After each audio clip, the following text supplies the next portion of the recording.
आपण पाहताय प्राध्यापक डॉक्टर मच्छिंद्र सत्य यांचे लोकसंवाद न्यूज. सत्य जे तुमच्या समोर. बेडग येथे द्राक्ष उत्पादक शेतकऱ्यांची तब्बल 24,40,000 रुपयांची फसवणूक करण्यात आली. तब्बल 2 व्यापाऱ्यांनी शेतकऱ्यांचा विश्वास संपादन केला, द्राक्ष खरेदी केली आणि पैसे न देता पळ काढला.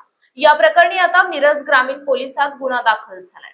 पालघर जिल्ह्यातील नालासोपारा येथील अरुण सुंदरराज अनुरकर आणि अभिषेक अरुण अनुरकर या 2 व्यापाऱ्यांनी बेडग येथील विठाबाई रामचंद्र पाटील यांच्या शेतातील द्राक्ष खरेदीचा व्यवहार ठरवला होता.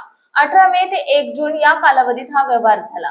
या व्यापाऱ्यांनी द्राक्ष उत्पादक शेतकरी वैभव शहाजी पाटील आणि स्थानिक व्यापारी पशुपती रंगराव माळी यांचा विश्वास संपादन केला. एकूण 25,30,000 रुपयांचा हा व्यवहार होता. पैसे देण्याची वेळ आली तेव्हा या भामट्या व्यापाऱ्यांनी केवळ 90,000 रुपये ऍडव्हान्स दिले. उर्वरित 24,40,865 रुपये देण्यास त्यांनी टाळाटाळ सुरू केली.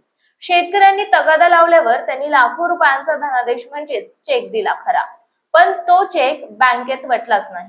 अखेर आपली फसवणूक झाल्याचं लक्षात येताच व्यापारी पशुपती माळी यांनी मिरज ग्रामीण पोलीस ठाण्यात धाव घेतली.